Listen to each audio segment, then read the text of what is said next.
Welcome back to the channel, guys. You guys have been waiting for this for a long time. Today we're going to show you how to bleed brakes. And this goes for all of your CFMOTO models, all of your Honda, Kawasaki, anything at all with brakes, even your car. We're going to show you how to bleed brakes. But I specifically wanted to do it on this because there's been a bunch of people that have been asking how to do it, and they've been wondering when I was going to do the video because I said I would do it a few months ago and haven't got around to it. So today we're going to do it because I have to do it on this in order to make it drivable. This thing really has hardly any brakes at all because I just kind of slapped it together and just bled it real quick just to go test in the clutch and stuff that I did. This thing is pure beast mode. This is a Z-Force 500 Trail. As far as I know, it was the first one ever done in the globe. And it looks beast. This is from my wife, of course. Honestly, she sits a little bit higher than mine does. I need to adjust my shocks now because I can't have a 500 Trail with more ground clearance than my 800EX. There's no way we can have that. So, I want to get started in this video and let's show you how to bleed brakes. For the average person, this is how you want to do it. For me in a shop, I have what we call a power bleeder, which would work on this. But I left that at the shop because the average person is not going to go out and buy a power bleeder to bleed their brakes. So, this way, I'm going to show you how to do it and explain how to do it. It's super easy. And you're going to need 2 people. I recommend 2 people. You can do this with 1 person, but I recommend 2 people. And that I'll explain why as soon as we get started. So before we get started, I want to explain to you what we're going to need. You're going to want to pick up this not a power bleeder. This ain't a power bleeder. This is a vacuum bleeder. A power bleeder is this thing right here. This is a vacuum bleeder. And you can find it through the Amazon links down below in the video description. You're going to need .3 or .4 brake fluid. Either one, don't matter. You can use this in just about any vehicle on the planet. I mean, there's only a select few that you can't use it in. But most everyday driver, you're going to be able to use this in your dirt bikes, everything. So .3 or .4. Either one, doesn't matter. Now let's get started doing this. Okay, so what you're going to want to do is take off your hood. Now, you don't have to do this. I did this just because it's quick and it makes things just a little bit more easier. So take off your hood, take out the panel, which is just a 10mm bolt right there, and Phillips head screws all around it, and it comes right out. Then you're going to want to get down in here.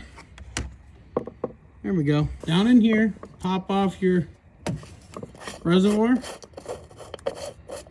cap, pull out the rubber. Now, there we go. You can see pretty good. We're going to get our bottle of brake fluid, and we're just going to fill this as full as we can. I mean, plumb dumb to the top.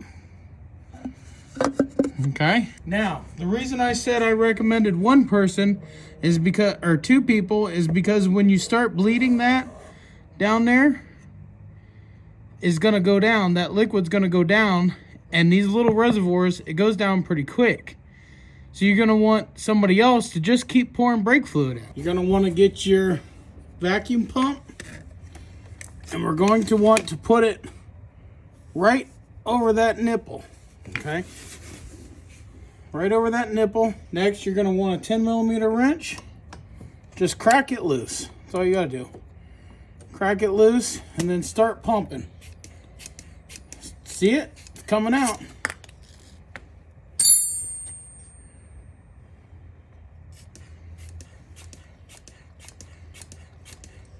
And you're just going to want to keep doing that. Now, some of these don't seal perfectly, so you do get some air bubbles. Here it kind of leaking. But you'll know when you're bled when you have fluid, like that much fluid in your thing. So we're pretty much bled here. Yeah, oh yeah. We're bled out. Yeah, there we go. We're bled out pretty good now. So let's go ahead and close that bleeder back up.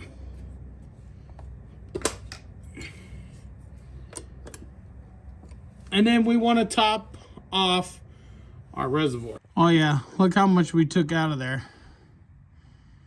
Fill it back up.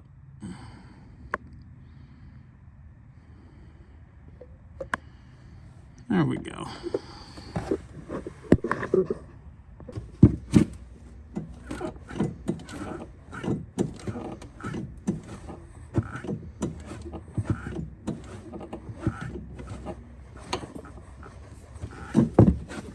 So guys, that feels like a great pedal to me. I'm gonna go drive it, make sure it's good. Should be good. I've done this enough times to know when a pedal feels good or feels bad. But if it don't feel good, go around the machine and keep doing that until it does. But with that vacuum bleeder, it always seems to work the first time, every time. It's well worth the 20 bucks spent.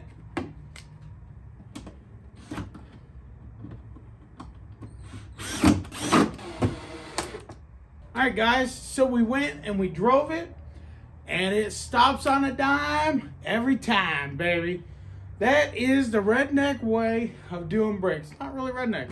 That's what that thing is for. But you can do all kinds of other things with that vacuum pump. That's what it's designed for, really, is to bleed brakes or put any kind of a vacuum onto something. You can listen, guys, you can do all kinds of anything that you need to put vacuum on. Like if you want to see if you got a vacuum leak somewhere, that's your guy right there. That thing is super nice. I highly recommend you check out my links down below. I know a lot of you were asking about this, and I've been wanting to get it out. I'm just not getting it out. These videos are sponsored by Main Street Cycles, so we want to throw them a huge shout out and say thank you for doing what they do to sponsor my videos. You can get all of your ATV, UTV accessories over there at www.mainstreetcycle.com. You can check out all their upcoming ECU tunes and all their lift kits and light bars and windshields. And don't forget, if you get a Main Street Cycle sticker, it adds 10 horsepower to your machine. All stickers add horsepower. It's just a thing. I don't know. Don't ask me, ask the scientist. All right, guys, I want to thank you for watching this video. Make sure you like, share, subscribe, leave a comment down below, and we'll see you in the next one. Peace out, and God bless.